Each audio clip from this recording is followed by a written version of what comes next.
Okay, so, all right. I got my extensions in. They look really cute. And I got my eyelashes on. They look really cute too. Basically, let me turn this light off. Let me turn this light off. Okay, so let's get this light off. Oh, it goes like that. Okay, so let's turn this light on and see what we got here. Can we see? Y'all see, that looks a lot better, don't it? It's really kind of cute, isn't it? Okay, so basically, all right, so I called the police this morning about my truck, and it's nice outside. It's actually really nice. Say how nice it is outside. Okay, so anyway, I've got everything ready. So now, I'm waiting for Karen to get off of her vacation and to come back to work, okay?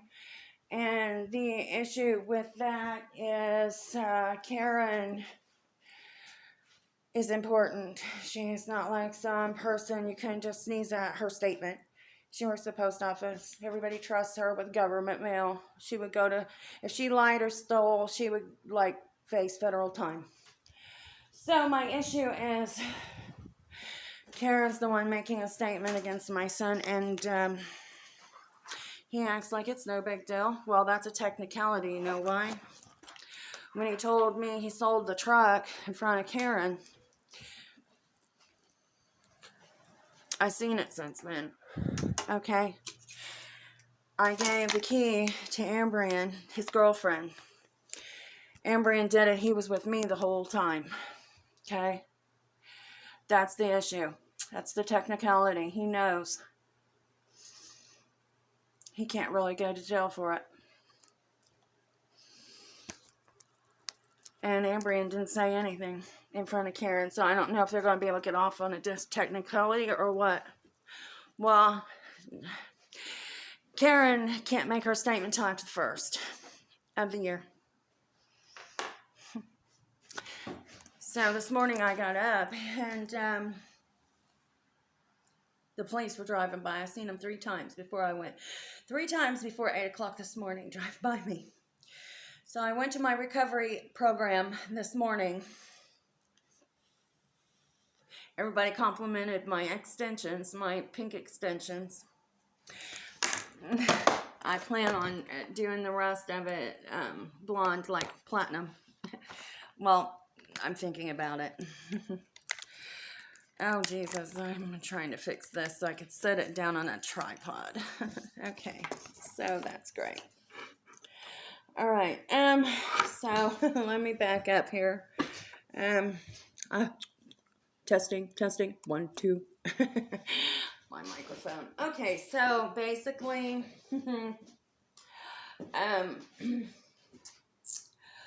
after the 1st of the year, let's turn this player off back here.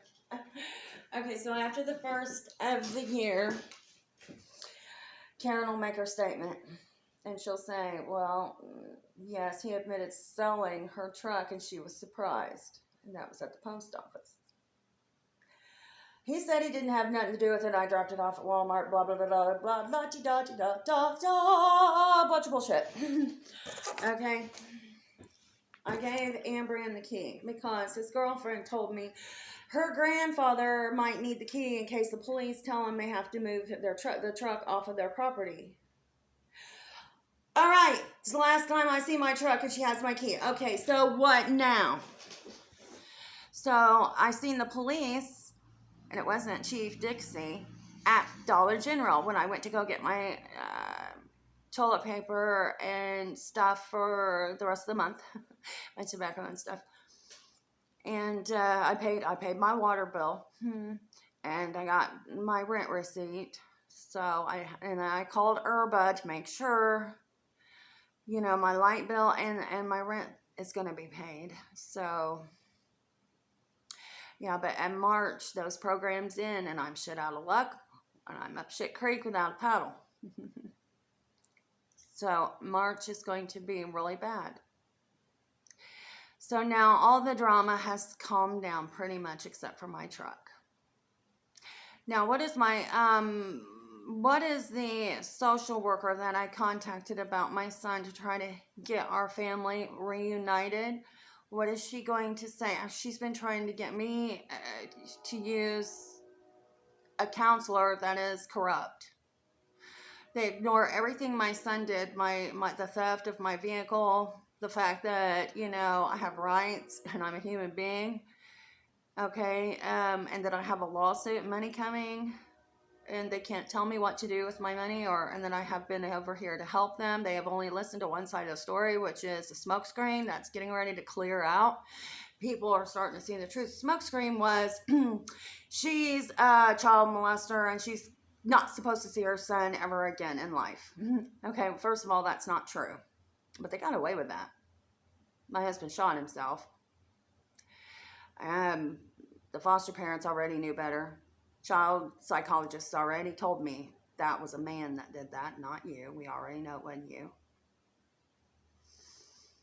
Okay, so my husband and child protection wrecked my son's lives and mine and tried to keep us separated forever. For what reason? Because they're corrupt.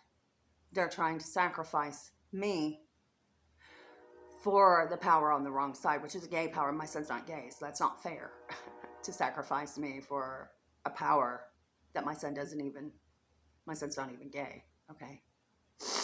But he's corrupt now. This is corruption, okay? So I'm thinking, I'm like, Dixie already, she's the chief of police. She already knew I wasn't lying. She acts like I'm crazy. That's corruption.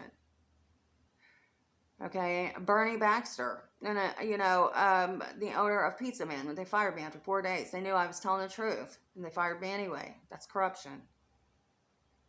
When they take the wrong side, and I'm innocent, sacrifice it for their prostitute, or for their power, or for no reason at all other than they're guilty, it's corruption.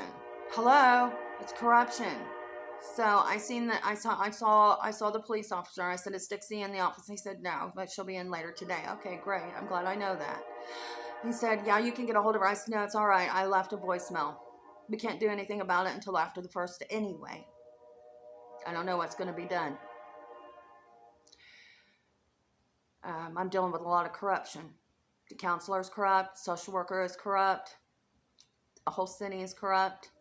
I'm facing a lawsuit here. I'm having to start a lawsuit here.